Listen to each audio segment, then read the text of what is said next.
Yes, guys, welcome to Chasing Green Arrows. Dean, it's been a while. We're back, baby. Good to see you. Oh, hello, mate. Yeah, I'm cold, mate. I'm going to be straight up. Like, I've just saying to you, they're saying on my weather app, it's going to start snowing in a minute. It's like 3-4 degrees here, Celsius. Same for you, I'm sure. And I'm just not having a very nice day because I don't like being cold. So I've been looking forward to this rather than just sitting on my own, cold and writing transfer stories. I thought this will be nice. It's a bit of a break. So I've got myself a nice, really, really hot coffee. Nice. Freshly made for this episode. Beats my Everyone water. else, beats your water. Yeah, sorry, mate. Go and make yourself a coffee. And I hope everyone else has got themselves a nice drink or whatever. Wherever you're doing right now, wherever you hang on. SoCan, it was -30 here yesterday. What? Where are you, SoCan? What? Where are you? Canada? Scandi country? Mate, I couldn't. I'm dead if that's me, I'm dead. So can you how you Oh, it's doing snowing in Essex already. Dean, it is coming your way. You called that? It is coming. It is coming. It says it. And do you know what? It's due right on school pickup. And I'm delighted to say I'm not doing a school pickup today. Nice. So that's great news for me. Oh, Bad Scandi news for my country wife. it is. Finland. Finland. My wife did one of those DNA tests and she discovered she's from Finland and she really wants to go there. Clearly, I'm not going to be going in January. Wait, they're good. Those DNA tests, they're amazing. They're bloody accurate as well. And I can tell you how I know they're accurate, right? My sister did one, same DNA as me, I hope. And my dad's Italian and my mum's British.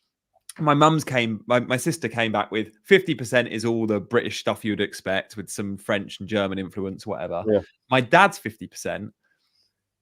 Not only was it all Italian, it was not only all Sicilian, it was all from the same town because they were able to put it down to like a region in Sicily, Right. all from the same town in Sicily, the 50%. Like, and genuinely, that's like my dad's was raised in a culture where it's semi-arranged marriage. Like, it's not quite like that now, but like my dad, it was frowned upon in his family that he was marrying an English woman. Like, oh, you're not only marrying outside the country, you're marrying like, you know, outside. Oh, I get yeah. He didn't speak to his parents for years when he met my mum. But that's another story. But the fact that it knows the 50% is like all Italian and therefore no other influences was just like, yeah, that's how accurate it is. Because genuinely, that's what they used to do in Sicily. That's mad. So your wife is definitely Finnish, I'd say. Definitely Finnish. Well, she definitely ain't going to Finland anytime soon. I can assure you of that because that is mad weather. British 87 says, Dino, I love the cold. I went to school in Canada. Oh, fair enough. I don't understand how you can love the cold. I get it if you like skiing and you like the cold so you can go skiing or something. I don't know how you can just like being cold. That just doesn't work for me. But anyway, I've got the coffee. I'm fine. The heating's on and we're ready to go. Kevin De Bruyne is back playing football. Yeah. When are you going to pick him? Yeah. I'm going to pick him. I don't know. We'll have to talk about those Man City minutes in a sec because it was curious. Like, I love the fact that there's been no FPL action, but so much has happened in the last week in FPL because we've got more around blanks and double game weeks we can speak about, or we think we do. But we've also been able to eye test like the Man City players, the Liverpool players. We've had Jared Bowen going off injured. Like, there's been loads going on still. Oh, and by the way, the temperatures. Just thank you all for your contributions. I'm enjoying reading. -20 in Sweden. Ryan is one of our regulars. One of my Ultras members in Calgary in Canada. He lives by the Rockies, so you know, proper snowy where he is. Wow. There's been loads going on. But before we talk about the FA Cup, Dean, your last 7 days since we've spoken would have been fully engrossed in transfer stuff. So we're not going to make this into this is your light relief from transfers, right? This is your FPL hour. But just to touch on, I just want to ask you a question. I should have asked you off air, but tell us about the links with the random links you get where a press or a fan page of, say, Man United will just go, according to Dean Jones Soccer, and tag you, this is a story. Because we've seen a few of those in the last few days, haven't we? And you get that all the time. It's annoying, mate. Like, the reason I get tagged in by a lot of aggregators, and I get it, like, I wish I was an aggregator rather than the actual person who has to get the information. What's an aggregator? The people that just collate the quotes. So, like, Man City Extra. Yeah, Man City Extra. So, like, someone somewhere sits there. They've got this aggregator site. All they do is they find Man City stories, take out the best line or the line they know will do well, stick on a source, whack the tweet out, gets 300,000 views. If they've got a blue tick, they think, oh, I wonder how much money I'll make off of that. And then that's it for them. Journalism. Yeah, basically, mate. And then for me, it's so annoying because you get stuff picked up that is either taken out of context, spun into something you didn't actually mean, or is actually out of date. And like you actually said that, like something you read today, a Man United story. I gave that quote like a week ago. It was about Eric Choupo-Moting going to Man United. And the question was, out of Choupo-Moting, Timo Werner, Mediterranean, somebody else, who do you think would be most up for? So I said, well, Choupo-Moting would be interested in Man United because his contract's winding down at Bayern Munich. There's no room in the team for him then. They've got Tell coming through. They've got Harry Kane as their main striker, blah, blah, blah, blah. So the tweet goes out, Eric Choupo-Moting is interested in joining Man United, Dean. That's what I have. That's what's constant. And that's why I don't check my mentions, basically.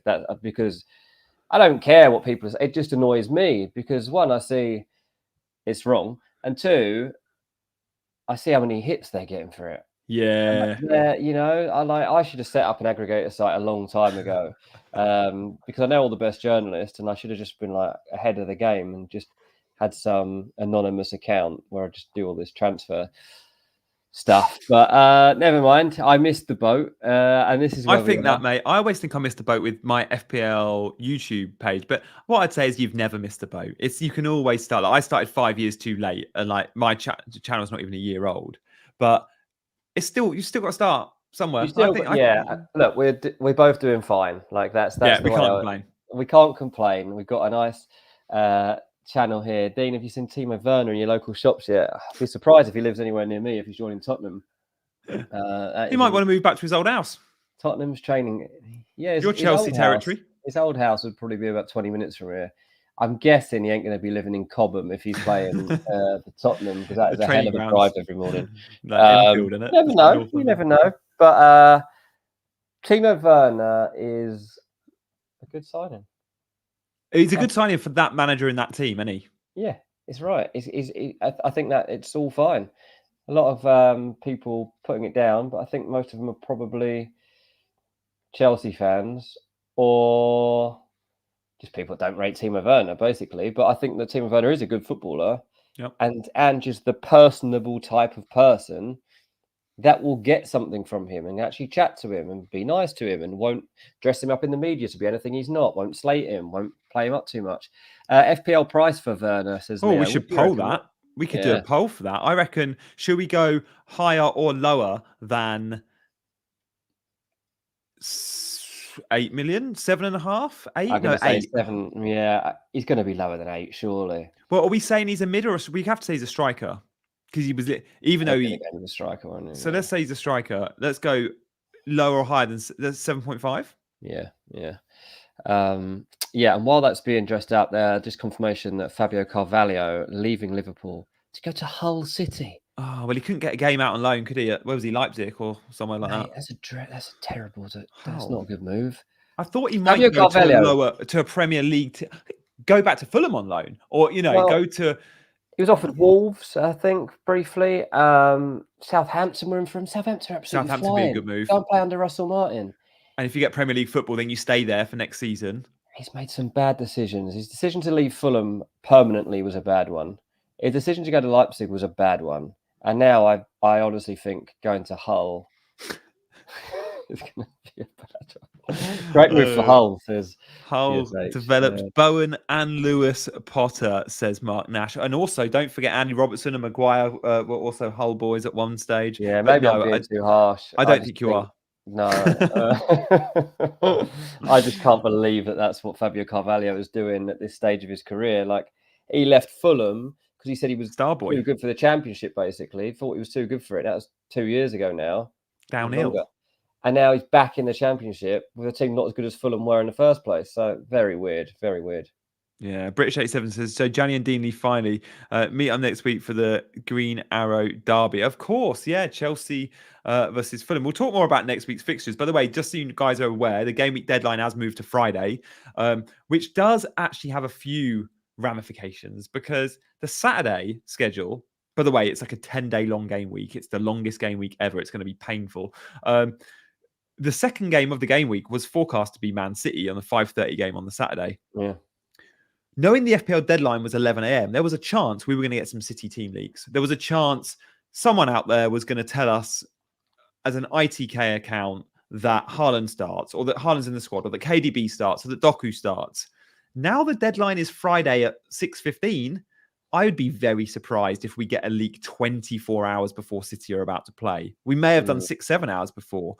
But yeah, let's talk a little bit about Man City and show the minutes from yesterday's game. Because, Dean, what I wanted to see yesterday, in an ideal world, you want to see the three assets we want to talk about, KDB, Haaland and Doku, all feature. Haaland wasn't ready, which makes me think if he's ready for Newcastle, it's only going to be as a cameo off the bench. Haaland's start ain't going to happen against Newcastle. But KDB and Doku and KDB, this is both their first outing since their injuries. But KDB's been out for such a while. I'd be surprised if he gets at 30 and then gets a start. I'm thinking Doku could be ready for a 60, but maybe KDB is another 30 against Newcastle. What's your take there with minutes? Because KDB and Doku are two, I think, very good replacements for Son and Salah. And we're going to speak about our top 10 replacements coming up in just a sec. So stay with us and hit the like button if you're enjoying the show. But what do you reckon, Dean? Yeah, no, I think you're probably right. De Bruyne getting an assist as soon as he comes back into action is ominous, and that's why I dressed up straight away. Like, how long till you get him? We're going to need him, and it's actually going to be really interesting soon. Once Son and Salah are back, and Haaland will be back, and De Bruyne will be there.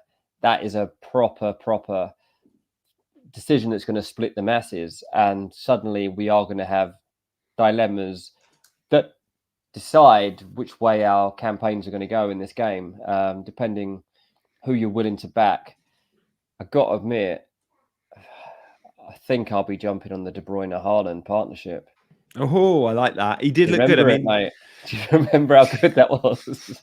Yeah, it's as good a partnership as there is in the Premier League, isn't there? Like, I was thinking to other key combinations, and I don't think there's a better partnership out there. There's definitely not. Certainly not on paper, but actually in real-term chemistry, there isn't either, I don't think. No, and it'd be a tough one for you. I mean, at the moment, for this week, like Foden, probably asset of the week at the moment. You look at his performance against Huddersfield and the form he's been in for the last few. Man City going into a spell of games which on paper looks like they could absolutely rip it up across this month. Foden is an asset I'm jealous of, I have to say. And I think that's going to become a tricky one once the likes of Doku, De Bruyne, Haaland are back, because that rotation is going to be really tough to predict for Foden and Doku, I think, because De Bruyne and Haaland will be nailed on, obviously. Yeah, and Bernardo Silva in that mixer. Yeah. When you go, does he play central or right? Like, my dream scenario is KDB comes back into the team, plays in his normal midfield role centrally, but alongside him is Foden and Rodri behind, and that's the midfield three, if you like. And Pep has done that with David Silva and KDB. He's done that with Gundogan and KDB. So can he do it with Foden and KDB? Well, we've seen it in the odd game, but usually when KDB's in the team, Foden's wide. But Foden's come out and this said again this weekend post-match, I'm loving where I'm playing at the moment, between the lines, centrally. Like, clearly his performance levels have gone up a level playing in this role. I think Pep would be foolish to move him, even with KDB back in the team. I think they both play central, and then you have either the control of Grealish and Bernardo on the wings, or you go Bob and Doku. Like, it's either the direct play of Bob and Doku or one of them, and the control option of Bernardo and Grealish. But what we might not see is perhaps not Bernardo playing centrally now. Maybe Bernardo is just right-hand option. I don't know, but Bernardo's been so good in certain games, you'll need him in the middle of the park where perhaps you don't trust Foden against stronger opposition. Yeah, look, Mark says KDB won't be now because they'll be managing his minutes, and Guardiola already said that straight away. Like, they're going to be careful with this. But the fact is, he came off the bench. I know it was Huddersfield, but he instantly made an impact.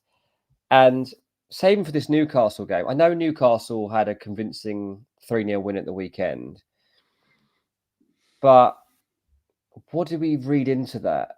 Because they'd lost to Liverpool, Nottingham Forest, Luton, the 3 games before that, and lost to Chelsea in the EFL Cup. So what version of Newcastle are we truly getting here? And actually, are we looking at a game where City, who are in great form since the Club World Cup began, go to Newcastle and score, 3, potentially? I think that is genuinely something we could be looking at here. I don't know what we're getting from Newcastle. It's a really tough one to know where to go with Man City assets for this week. Beyond this week, I think it gets quite easy. But this week, I don't know if I bring in anyone I haven't. I've got Julian Alvarez right now, and I'm okay with that this week. This week, you're okay with that, aren't you? But then, I'm okay with for the Burnley fixture at home, where you want him, you're like, oh, KDB's ready to start then. And that's it. Haaland might be ready to start. Yeah, that's true. So, but I'm happy to swap him out for another City player. That's the thing. I will next week get Alvarez out and get in another City player, knowing that I'm going to start getting more minutes out of them, and I'm quite content with that. But do I get another City player in this week? No, and I've already got Walker and Alvarez. I don't think I will, because I don't know. The only one I'd really want is Foden. And the problem with that is that beyond this week, I don't know how much Foden's going to be playing and whether he's definitely the go-to guy. I think he is. I think you go Foden, but I'm so Foden blinkered. I've been on him for a month. You've got to stick with it, mate. You can't have had him through. I might even captain him this week. His form's so good, genuinely. And Newcastle defense has been rotten. Like, take out the clean sheet against Sunderland. They're the worst Premier League defense over the last 6 games by a country mile. It's not even close. Yes, at home, and yes, they got some players back fit. But Man City, the way they're playing, Foden, the way he's playing, he's a legit captaincy option for me. And I think Foden is a top 2 replacement for Son and Salah if you don't have him. We'll look at the top 10 and my rankings. But I just see Foden as, if you're not playing centrally because it's KDB and Bernardo or whatever, he's definitely playing on the right-hand side, I think. Like, I just can't see a world in which Foden isn't in the 11, even though when he is out wide, he's not as good. And he can even play false 9. Like in the Club World Cup semi-final, false 9. Alvarez didn't play. At the weekend, when Alvarez went off, Foden went to false 9 for a little bit. Like, he's just too good. But it's going to be really interesting. I definitely think we're all going to want triple City by game week 25. There is a good chance, that Man City-Brentford game needs to be rescheduled because of the Club World Cup drops into game week 25. So we could see a Man City double game week in 25. If we get that, then the fixtures up to 25 are brilliant. A double in 25, we're all going to have Haaland.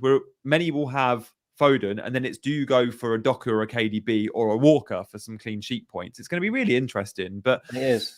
Let's move. What's your rank at the moment, mate? Oh, good question. I think I'm around 60k, so I'm fairly happy. Yeah, it's been a good couple of weeks, good festive period. Yeah, that's brilliant. No, I just wanted to check that because we hadn't spoken about it for a week or so. And chat always asks, so we should announce, especially when we're having green arrows. We should announce it, shouldn't we?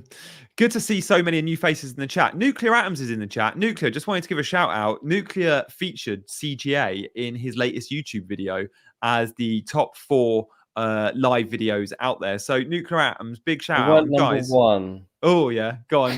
We were number 4. We were 4. To be fair, the FPL Juice guys at number 1 do have a full studio set up, so hats off to them. No, it was fine. I was happy with top 4. Thanks. If you want to watch that video, click on Nuclear Atoms. You'll see his name on the chat. It will take you 2 seconds. Click on his name and then click subscribe. Go subscribe to Nuclear Atoms, then come back and carry on watching Chasing Green Arrows. One thing to pull Nuclear Atom up on it. It says Newcastle was signing Diamonde. So when Newcastle's no, they are not, mate. They are not. He's like a £70 million defender. I mean, they don't even want to buy a new keeper because of FFP, right? So, this one's not. I checked this the other day. So unless my contact at Newcastle was an absolute dud, which I don't think he is, he's been pretty good in the past. He says that this one can't get off the ground at the moment because everything like that has to be pushed back to the summer. So. Be amazed. Brilliant player. Would be an unbelievable signing. And I'm sure that Newcastle should have him on their radar. But I'm not sure about that one for right now. But yeah. Good spot, though. Good spot. All right, let's get on to I think we're going to show just a bit of We've got the top 10, but I wanted to show some talisman stuff from FPL Meerkat, which is really interesting. I just saw this on Twitter the other day, and shout out to FPL Meerkat. This is really interesting just to look at the talisman at all these clubs. But what I really liked was the percentage of the goal involvement column. So we can see the second green column along there. Yep. Salah is the talisman at Liverpool. We all know that. But this is filtered. It's not actually filtered by the percentage, but it's pretty much the percentage is accurate from top to bottom in terms of a filter. So top of the charts there is actually Burnley. The Foster's 64% further down. But second or third, we've got Mo Salah at Liverpool. 51% of Liverpool's goals feature Salah. That's why he's such a good pick. But it's just good to know when we're looking at Son and Salah replacements, and Son is obviously Spurs' talisman, 40%, to look at some key assets and go, that's why they're good FPL assets. And pretty much every player in this list becomes a good FPL asset. Okay, maybe not Marcus Rashford, but the vast majority of the others are just good picks. They get points for their teams. And when we're looking at captaincy, I want to know if I'm backing Chelsea to Luton, that Palmer gets 43% involvement, because I'm like, I might be captaining Palmer this week. Yeah, that's a good point. Yeah. So it's just an interesting one. Like all of these, when we're looking at Son and Salah replacements, there's Bowen in there. Hwang obviously is off at the Asia Cup, but been brilliant for Wolves. Just thought it was cool to look at. And some of us are maybe looking at players like Solanke and Watkins and going, are they long-term holds or are they sells? Now, Watkins, 47%. Solanke, 46%. That's why we own them. Like, we like the fact that Villa and Bournemouth will score goals. We know and we trust them to score goals. And when they do, half the time, these guys are involved. It's just points. So it's interesting. What do you reckon, Dean? It is, yeah. I mean, Lyle Foster has come out of nowhere. Like, what is that? They don't score many, do they? They don't score many. But he has got a few. He got 5 points against Fulham, 6 against Aston Villa, and then there was a big spell where he wasn't around. I mean, officially tagged as depression as the reason he wasn't playing. Missed like 6-7 games. But there was actually a quite good goal involvement in the spell before that, and I'm thinking, hang on, like they've got actually a really mixed bag. But as a third forward option, Lyle Foster, if this is a thing, you could mix and match like when you bring him in here, because this is really weird one. They've got Luton, and then they've got Man City. But then they've got Fulham, then they've got Liverpool, then they've got Arsenal, but then they've got Palace, and then they've got Bournemouth. It might be, mate. It's just thrown me a bit, because it's not someone I would ever contemplate actually getting in as a third forward. But that is quite a rate to have been involved in. And a player we've definitely never talked about on the show. No, we haven't. And was it against Aston Villa last time out in the Premier League? I think they lost the game, was it 3-2? But Lyle Foster scored, and he was the first player I've watched against the Aston Villa offside trap this year who's really just timed it to perfection, because he scored a goal beating the offside trap, and then I think he had one disallowed where he was so close. Like he looks really, really sharp. I like him a lot. Okay, let's move away from this one. Just wanted to quickly glance at it, but focus on our top 10. And Nuclear Atoms asked about Ivan Toney. We might touch on Ivan Toney, who is back and available and scored a hat-trick, by the way, for the under-23s. I saw a clip of his interview. I haven't seen the whole... Should we speak Toney now then? Because you've got a bit of a steer. Let's come off Neto and just chat Toney for a couple of minutes. What's your take, Dean, with where he's at, but also where he might be at by the end of the window? Look, my personal view is that Arsenal should sell Nketiah, sell Smith Rowe, and get that money and go and buy a striker. Because why not? Like, what is an Nketiah and Smith Rowe doing for you this season, next season? Is that elevating you at all? You have an unbelievable opportunity right now to go for a title. And if this one passes you by, it's going to become more difficult again, because I think Liverpool are already slightly ahead of Arsenal anyway in terms of catching Man City. I wonder if this season is a bit like the one. Remember the season before Liverpool went and won the league? They had that season where they went toe-to-toe with Man City and lost out by 1 point. So close, yeah. It might be that we're seeing that again. If Arsenal could go and get, say, Ivan Toney for £80 million... Then, which is Nketiah and Smith Rowe money. Like, you make a good point in terms of wages as well. That raises the funds, doesn't it? That's what I'd be amazed if they didn't go to Brentford and actually ask this question right now. They haven't done it, and the message is that he's not going right now. But I don't know, man. Tony just has given off all the vibes across the last 6 months that he wants to go and join Arsenal. And so if an offer landed, I cannot believe that he wouldn't take it. I just can't believe it. My other little plot twist here is that actually, if I was going to go and spend £80 million, before I gave it to Brentford for Ivan Toney, I'll be knocking on Inter Milan's door before Lautaro Martinez signs a contract and saying, any danger? Yeah. Would you fancy it, Lautaro? Because of Lautaro Martinez, actually, in that team, is even another level that you're elevated. Ivan Toney's a good fit, don't get me wrong. I think I like it. But something's got to happen. Arsenal are not going to challenge for the league. They cannot score goals. They're just... They had the last 2 home matches, 48 shots and no goals. That's unbelievable. Saka looks shot. He does. He's still the highest owned player in the game in FPL. He's the highest owned FPL asset, and he's not performing. You've got to sell him. You've got to sell him because the guy is just. I feel sorry for him. I don't know if he's just running low on energy reserves. I don't this guy's been pushed out there week after week after week. The expectation is there on him to deliver. He is their best player, but he doesn't have someone in the middle to finish off chances. He's actually now being presented with chances that he's not taking. It's almost like he needs a spell out, but they can't do it because they haven't got anyone good enough to replace him. And that's a bit of a worry.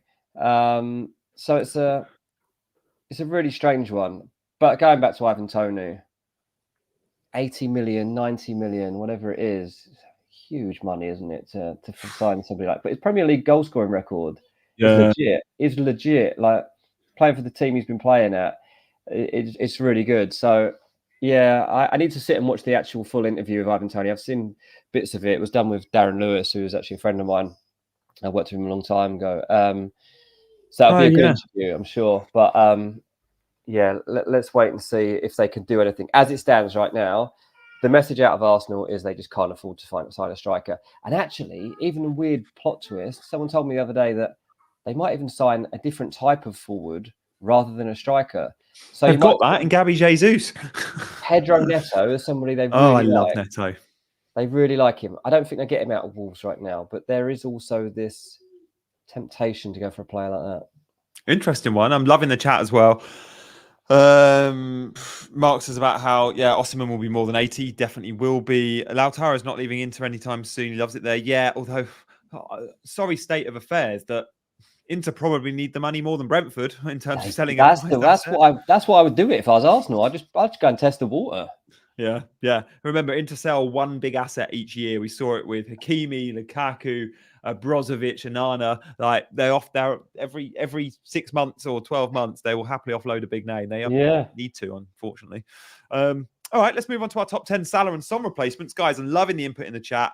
Loving the comments. Sorry we can't show them all. Some will flash up on screen, and that's cool. We can't always discuss them, but we're very welcome to add you to our show and put them on screen. And thank you for hitting that like button. I'd love us to get to 100 likes. But let's start with Neto. I really like Neto as a replacement. He got 10 minutes last time out in the Premier League, and then I think half an hour in the FA Cup.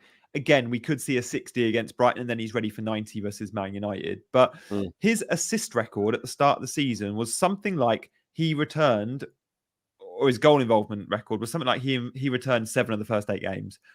Proper legit option. If we're looking at how we save money later down the line to bring a Salah or a Son back in our team, and we still want Trent and we still want Haaland, you're going to need players like Neto in your 11. That's at a price point. He's playing up top, or he will play up top with no Hwang. Set piece threat. The only thing against him is fixtures. But again, in game week 26, which could be a blank because Liverpool and Chelsea, if they get to the Carabao Cup final, then there's 4 teams not playing, which include Liverpool, Chelsea, and Spurs, by the way, because I think it's Spurs versus Chelsea was the fixture on 26. So you're going to look at, we're all going to have 4 or 5 players not playing that week if Chelsea and Liverpool get to the Carabao Cup final. Well, Neto has a really nice home fixture in game week 26. I think, let me just check who it's against. It's against Sheffield United. So again, he might be a bench option for you some weeks, Neto, at this price point, but the week you need him, he'll be in. And as Henry Saville says in the chat, my mate there, Sav, says, pick one, Pascal Gross or Neto. And I guess if there's a bench option for you, Sav, then Neto, because he's cheaper, and you're probably benching him in 4 of the next 5 weeks anyway, when Pascal Gross has got great fixtures. But if you're going to be starting them, then Pascal Gross does win out on this one purely because of fixtures. But given the price point, I do like Neto if you're looking with 26 and your benchings in mind. Yeah, no, I like that too, Neto. I think he's the one. Yeah, let's have a look at number 9. We're going to rattle through these because there's 10. We'll talk more in detail about some than others. Who do we go for? Number 9, here we go. Yeah. So I couldn't justify putting one or the other here. So with a couple of these spots, I've gone for 2 players at a similar price of the same club. Firstly, Dean, which one do you prefer? Because Elise's injury record in and out, but he's higher up the pitch and looks sharper of late.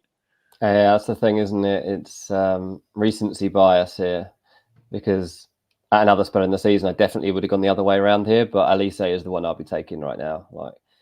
Yeah. Oh, he's out for 3 weeks, says Mark. Yeah, I thought he had a knock, but okay. If we're looking 3 weeks, I didn't realize as long as that. Oh, yeah. Okay. Well, I thought by game week 22, he could be fit. Like, that is 3 weeks away. He's only missing 1 game. So if we're looking like replacing the week after next, yeah, I think I'd be also tempted. Although I think Eze did look good last time. I watched him a hamstring again. Let's move on to number 8, because again, I don't see these as picks that I'm buying. I actually do think Neto is someone I'll consider, and I'll let you know each time. Bailey isn't one I'm considering, but I had to list him because I think he's been Villa's best attacking player of late, Dean. He has. I mean, I'm a bit annoyed about this. I had to go for Diaby or Bailey. Diaby's done okay for me. I've only had him 2 weeks, and he's returned a goal. But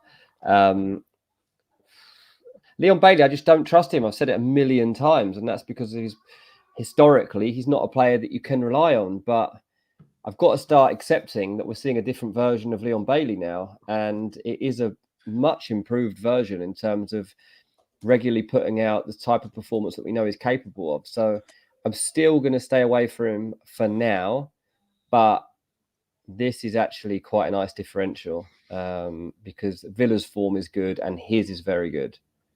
A lot in the chat, fella, Ice G. They're asking about Douglas Luiz. I said Bailey was their best attacking player. Douglas Luiz has been Villa's best defensive player. And yes, he's been popping up with big FPL returns. A lot of them center around set pieces or penalties. And I know that's a good formula. And the analytics guys that are watching, the computers, the algorithms, the tech will suggest that Douglas Luiz is the best buy in his price point. And many that like computers to make their FPL picks have been going Douglas Luiz. And the analytics guys have been rewarded. He ain't a player in FPL for me. I just don't pick DMs, guys. And you can argue, yeah, but he gets attacking returns, and he does. It's harder to predict a DM getting attacking returns. He's just having a good phase. Villa aren't going to get all these penalties like over a long period. Like, I think Bournemouth had their first penalty in 2 seasons the other day. Solanke had one. Like, it doesn't happen that you get a pen every 4 or 5 games. I love, and perhaps I'm way too biased when I look at average position maps, I like my midfielders close to goal. And most of my midfielders, just like most of your midfielders watching, I'm guessing from your 5 midfielders, I bet 4 of them pretty much play as wide forwards, pretty much level with the number 9 or up top, or as the most advanced man on the pitch. Well, Douglas Luiz has 5 players, maybe 6, sometimes 7 more advanced than him on that football pitch. The front 3, the front 4, the wing backs are often more advanced than him. Like, it's just not a pick for me. It's not who I pick in FPL. I just don't go there usually. But I get it. And if you've been there, fair play. Rodri's killing it, as another DM ISG says. Absolutely, he is. There was a while back when loads bought Jorginho because he scored 3 penalties in like a month. But it didn't mean he was going to be a good FPL pick moving forward. Yeah, it's a tough one, because the problem with Douglas Luiz is you wonder if you've missed the boat on it. Like, that's the thing. Like, he would have been a good pick definitely across the first half of this season. But because of the role he plays, like, you can't guarantee that Villa are going to be getting penalties in the second half of the season. So it's a bit of a gamble. And that's why we're always our instinct is going to be to steer away from it. Yeah. Yeah. I love Nuclear Atom's comment there about AI and Darwin. They look at all the underlying. So I don't know if we can bring it back up, but yeah, good comment there from Nuclear. Something like, yeah, Darwin, the AI will will keep recommending Darwin Núñez, but that's because they love his XG and they like his price point, they like his fixtures. They can't watch but him if you play watch football. him, you're probably not buying him right now. Although I've got Darwin and I'm happy that I don't have to sell him for Haaland this week. I get one more week of Darwin pain. But let's move on from number 8, because again, as I mentioned, not a player I'll be buying, Bailey. At number 7, this is a player I'm interested in. It ain't Xhaka. I thought Odegaard first half against Liverpool was fantastic. And I do like the Arsenal fixtures. And I do think Odegaard's actually playing really well. And Arsenal, I know the conversion's been off. But if they score, I feel like he's going to be involved. I like Odegaard as a potential replacement. Yeah, no, Odegaard is, I think I talked about this a couple of weeks ago. Well, actually going to the Fulham game, didn't I? I said that was the guy I actually feared the most rather than Saka ahead of that game because of the sorts of positions he gets. His ability in those little gaps, holes around the edge of the box, playing a cute little pass or taking a set piece or just hitting one from distance. Yeah. He's such a danger. Saka, just not the same threat. Saka's just not the same threat. For there to be that much difference in ownership, it's crazy. Absolutely crazy, given Odegaard is cheaper, is more of a differential. And at the moment, I'd say more of a threat's the wrong word because Saka's got all the threat. He just hasn't got the output. So I would, if I had to make that choice, I would definitely be leaning towards Odegaard at the moment. Yeah, the fixtures are there. Like I see Liverpool in 23 is tough, but if Arsenal did go and score 3 goals against Palace, Forest, West Ham, Burnley, or 3 goals in any of those games, I don't think you'd be surprised. I know they've been off par, but against this opposition, it's going to turn though. That is going to turn because like they're creating so many chances, they're having so many shots. This is not going to continue. Yes, they do. They could do with another strike 100%, but they'll score goals still. They haven't turned into a bad team. They're actually doing all right. Yep. Guys, thank you for all your contributions today. Good to see so many newbies in the chat. Make sure you're liking and subscribe to the channel if you haven't already subscribed. Let's move on. Nuclear, would you captain Saka if you don't want to captain a player from the first weekend? Yeah, and a lot are looking at it going, it's a 10-day long game week. I don't want to be in misery having had a Palmer blank on the second day of a 10-day run-in. And I get that, but just know that it doesn't... the players aren't performing differently because at the start or an end of a game week, right? It shouldn't affect points. So try and step away from that. I don't know. It influences me too, though. It definitely. And like I would rather wait. Like, I don't know, if there was a Liverpool asset that you own that you liked for Bournemouth away, like, and you know that. Do you back Liverpool in that fixture, Dean? Do you like that fixture? Yeah, I do, but it is a strange one for them because it's like sandwiched between these Carabao Cup semi-final matches that they've got, but I don't know what the priority is going to be there because they're clearly their squad is being stretched right now.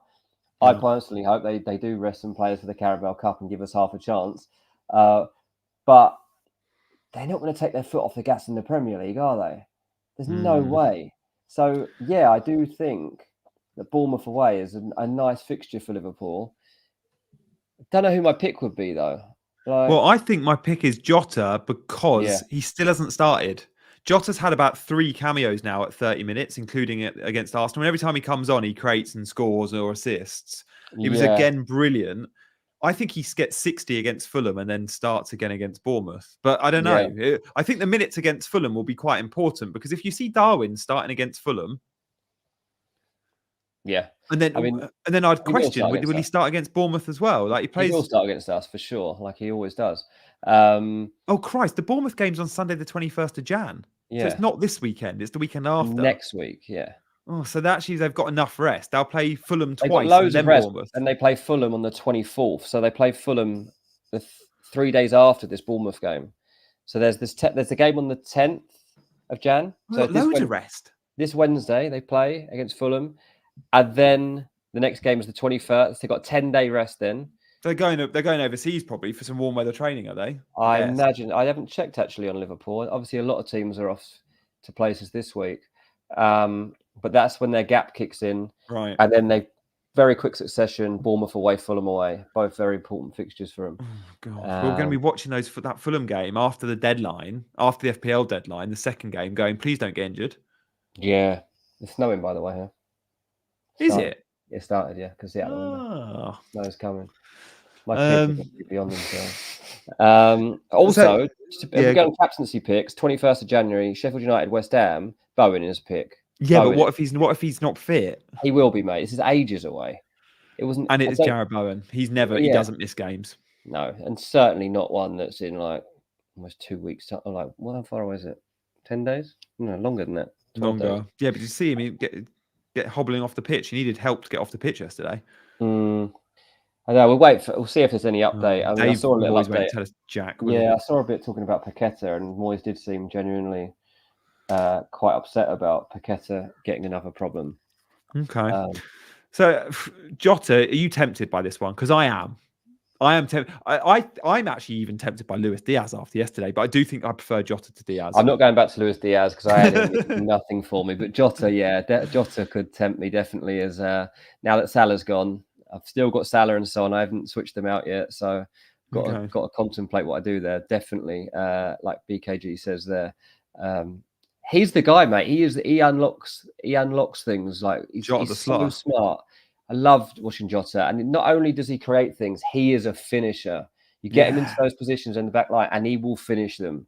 And that is what I like about Jota. So I think that's a good point. But even if he doesn't start a game, Jota will come on and make the difference. Yeah, I'm so tempted. Should the fixtures put me off a little bit? Let's say they double in 25, by the way. If they get to the Carabao Cup final, their fixture versus Luton in 26 will probably drop in 25. So the game week 25 fixtures could be Brentford and Luton double game week. Firstly, we're all going to need Salah back in for 25. Brentford and Luton is genuinely a triple captain Salah potential double game week. Like I know we'll probably use triple captain on Haaland, but you could use it on Salah, although coming back from AFCON tired, whatever, maybe not. But does Chelsea in 22 and Arsenal in 23 put me off Jota? And going to Bournemouth ain't easy either. I don't know. The next three fixtures, if we talk about entry points, big man back all like this one, it's not the best entry point. I don't know, mate. I mean, look at the versions of these teams right now. Like Bournemouth have had a big Bournemouth have had a big uplift. Like Areola's really turned things around there, and fair play, but I still expect Liverpool to beat him. Chelsea keeping clean sheets to Preston. Come on.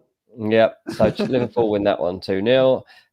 Arsenal away, we've just seen. Arsenal don't have the capacity to come through games like that at the moment. So again, you're looking at a Liverpool win there, and Burnley they'll smash them.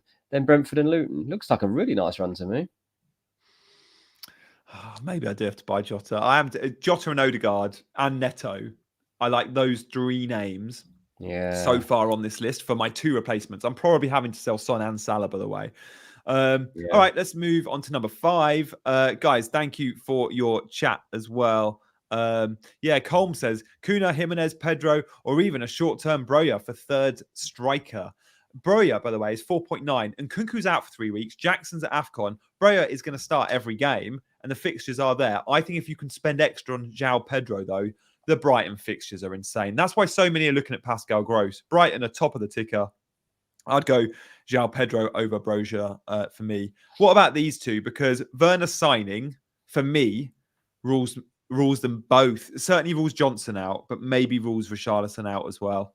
I think, especially when Son's back, I just don't even know Richarlison is going to start.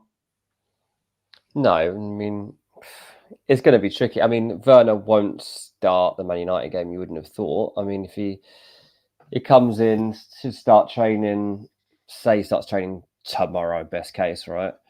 Got enough game build up, I suppose. Is he like a game Saturday or Sunday? Oh, I think it might be Sunday, Let's have a look. It might be a Sunday, which actually will give him much, but Sunday, 4:30. So I'd love that. Werner scoring against United. And do you know what? Actually, now I think about it, if I was Ange Postecoglou, 100% I'd be throwing Werner into that game. Yeah, expect the unexpected. I'd be like, mate, I know that this team were interested in signing you, and they weren't sure about whether you were the right fit, but you weren't sure they were either. The reason you had reservations is because they don't know what they're doing week to week. We do. Get out there, press the life out of them, Get in behind when you can. Cut the balls back to Richarlison when you can. We'll get joy. I'll take you off after an hour. I think that Werner could be a dream start for him, couldn't it? So I like that. Can we flip that when Werner bags a hat trick? So what does that mean? Would I want Werner or would I want Richarlison? Depends on the price point, doesn't it? Probably not. It's just easier to swerve both, isn't it? And the fixtures aren't amazing. United, Brentford. Well, there is two. It is 3 of the next 4 are at home. Sorry, 4 of the next 5 are at home. But if you like the home advantage thing, which some FPL managers do. And the thing is with Richarlison, right? If he doesn't make the most of this opportunity, then that's it. Right. Yeah. This is his chance. Life without Son and Kane. Be the main man. Yes, you might have Werner coming in, but Werner's not you right now because you're established in this setup. You understand it better than anyone. You're gonna be playing. Richarlison's not the worst gamble to take here across these games while Son's away because of that, because he's never had this opportunity to be the main man in that attack. And he definitely has improved recently, 100%. Yeah, and he should be on pens as well with no Sonny. You're definitely not sticking Timo Werner on pens. Yeah, that's a good point, G, by the way. Manon said Tottenham are not playing Man United at home. That is at Old Trafford. So it's only 3 of those home games. I was going to say, it's very rare the Premier League will schedule 4 out of 5 in one direction. No, Manon's right. That is definitely Old Trafford on Sunday. Thanks, Manon. Good spot. All right, let's move on. We were at number 3 next, maybe? These are top 10 Salah and Salah replacements. So they are kind of in an order. Yes. I'm also very tempted on both, not just both of these guys. At the moment, money's not an issue, but just remember, if you go KDB and you want him, say you go KDB in 22, game week 25 comes around and Liverpool and Man City both have a double game week and you need to get Salah back in your team, you can't sell KDB and you're not going to sell Haaland. And it'll be very difficult selling Trent because then that involves hits because it's a defender getting money out the back. How the hell do you go get a team with Salah, De Bruyne, Haaland, and Trent? I don't think you can. So if you go KDB, just know buying Salah back is going to be very tricky unless you're willing to sell KDB for Salah, which maybe you'd question why bother buying him in the first place. So Doku is easier. He's easier. And will be a differential still because not that many people... particularly casuals will be going there. Like De Bruyne is the obvious place to go. People will stretch their funds out and they'll ignore the fact that they haven't right now got Haaland or Son or Salah, and they'll just get De Bruyne in as quickly as they can because people love having De Bruyne. Yeah. And Doku will probably stay off radar a little bit. And as he was before he got injured. Yeah, there's no doubt he's going to influence his title race. Like Doku's going to have some massive performances that are game changing. And I don't know, how does he tend to do in terms of bonus points? Has he done all right on that front so far? Yeah, in one game he didn't even return and he got 3 bonus because he created so many chances. So because of his chance creation and his successful dribbles, he's very good at bonus. The problem with bonus, you ideally want 90-minute men for bonus, and Doku will often come off the bench and get half an hour or start and be subbed. But I would say he was way above Grealish in the pecking order on the left-hand side before he got injured. And there's a chance, even when Grealish plays, Doku can play on the right. Like, if Bob's getting minutes, then Doku's going to be above him. Yeah. I think Doku, he's not nailed. And he probably doesn't start 21. But I wouldn't be surprised to see him start 22. 22, yeah. I think that's probably feasible. Yeah, I'm close to Doku, mate. I know I've said I'm close to a lot. But Neto, less likely now. But Doku against Burnley looks a good one, doesn't it? Doku's right up there. Doku and Jota and Odegaard are probably my 3 at the moment for those 2 spots. All right, let's move on to number 3 next, or number 2 next. What was it? Number 3. We spoke about Bowen already. You think he'll be fine? What's the date on that fixture, Dean? Do you think he's going to be? You think 10 days plus is enough for him to be fine, even though he needed 2 men to carry him off the pitch yesterday? He's fine. He'll be fine. I think someone's tweeted he's only missed 2 games in his professional career. Right. I mean, isn't he a former farmer? Is he? He's like I think he's from farming stock in Hereford. So like these farmer boys, you know. Yeah, they're used to the hard life. Being a footballer and being a bit injured is fine, isn't it? Mate, yeah. Not only would I be bringing in Bowen as a replacement, I'd be captaining him. He's just been so good this season. His returns, I'm going to try and get him up to see if there's any weeks he's actually been bad because I can't really remember him. I almost became a farmer and still train on potato fields. Sorry, mate. I had to put that in there. Just Googled it. Let's see. Jared Bowen. Oh, yeah, there was 1 week against Burnley, 0. So they've 1-0 all season. And then if you look across the last few weeks, he got a 3-pointer against Brighton, which is disappointing. But then 6 points, 8 points, 8 points, a 2-point, a 7-point. Got loads of like 8 and 7-pointers across this season. And obviously, we all know, away from home, for some reason, Jared Bowen has been absolutely thriving. So games against Sheffield United and Man United away, for me, they're not bad. Yeah, that looks like something that Bowen is going to be all over. It's funny because like Man United, traditionally, you would look at that fixture, but he's got Man United. And like you look at it, you think, no, I'm going to back West Ham to go to Man United and score 100%. Yeah, I'm with you there. I do like Bowen. I just have trust issues on West Ham in general, but they always seem to score a goal, and it always seems to be him. I bet he was high on that talisman percentage chart. Yeah, and look, Mark says no Paqueta, no Kudus. Bowen will starve. Worth pointing out too, Mikel Antonio is going to be injured for at least the next 3 weeks, possibly 4 weeks. But West Ham are going to go and get a forward, and they're going to try and do it. I think. I spoke to someone earlier on today. He expected this week, like, a big push for West Ham to try and sign a forward of some sort. He seemed to think it would be more of a creative midfielder. So the 2 players that he was talking about to me today were Steven Bergwijn at Ajax, but also Wilfred Gnonto at Leeds, who he says they're going to put an inquiry for because Gnonto not been getting game time at Leeds. Leeds weren't interested in listening to offers for him before, but might be now. Apparently at Peterborough yesterday, Gnonto started, but he did start. Didn't look that interested, apparently, by all accounts. Like, that would be interesting. I'd love to see Gnonto back in the Premier League. Like, he looked really exciting last season. This year at Leeds, got 1 goal and an assist. Manager don't want him, does he? Don't think he's that interested. Mark says Bergwijn just doesn't do it for me. I mean, yeah, I'm not that excited by it either, I admit. Like, Steven Bergwijn isn't somebody I've run in towards. Gnonto is. Like, Gnonto was lovely FPL asset, but that's he was good. West Ham needs something to happen in that front line so that Bowen doesn't starve, and that might be one to look out for.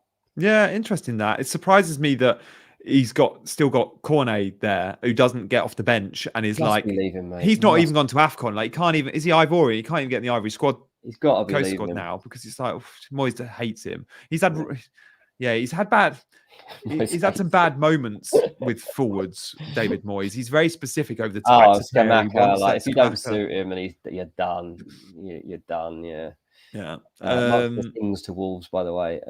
There's interest, but that is extremely difficult. Danny Ings, and I think he's the top earner at West Ham. He's on something like 150 grand a week or something. Mate. It was a terrible deal that West Ham did on Danny. Knowing what Moyes wants in a forward, just wants legs. He just wants legs. Deal. That's why we like Gnonto and Bergwijn. He just wants a runner. That's why Antonio's his preferred 9. He wants a runner, and he goes and signs Danny Ings and puts him on the. I mean, Foden, my boy. I'm actually going to promote Foden to number 1 after the weekend. Foden is now number 1. Yeah. Palmer. I've got Palmer at 1, but look, Palmer and Foden. We've spoken about them a lot. If you don't have them in your team, I'd be buying them. Yeah. Like, Palmer's obvious because of his price point, but even Foden, I think we can go so far. And there is a chance he misses a game, but there's a chance with any player. Like, he started every game but 2 in the Premier League this season, and in those 2, he had a 45 minutes where he came off the bench and scored, and I think just a late cameo. But this guy is getting minutes more than ever before. He's now, his ownership's rocketed. I think I bought him at like 7 or 8%. He's now 21. Really? He's got good fixtures and the double game week in 25. We all need triple City by 25 if they double. Foden's as reliable as any.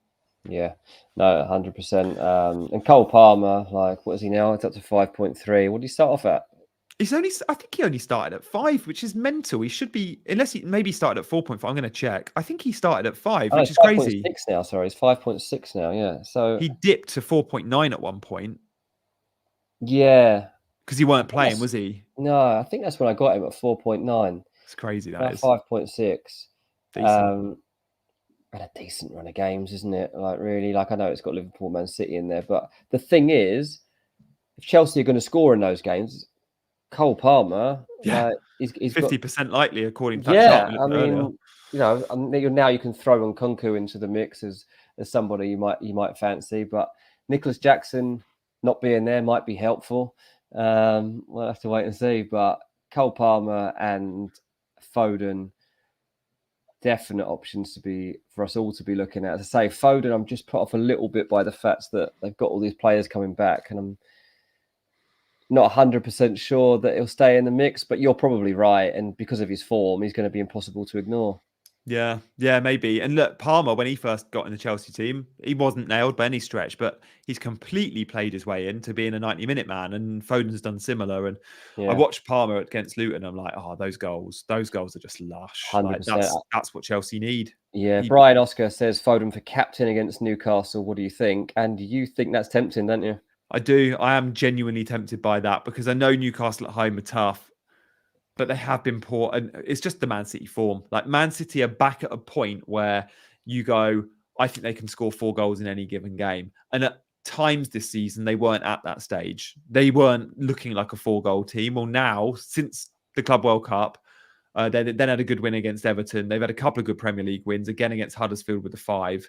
I look at them and go, if they went and beat Newcastle 4, it would be a shock, but I don't think I'd be fully surprised. Like, they can score, I fancy them to score 2-3 at least, and therefore Foden to be involved. But there's other options. Like, Arsenal have a good fit. Arsenal is the fixture on paper because they're at home to Palace. Yeah. But then there isn't, for me, I wouldn't trust Saka with the armband. If I bought in Odegaard, maybe I'd be tempted.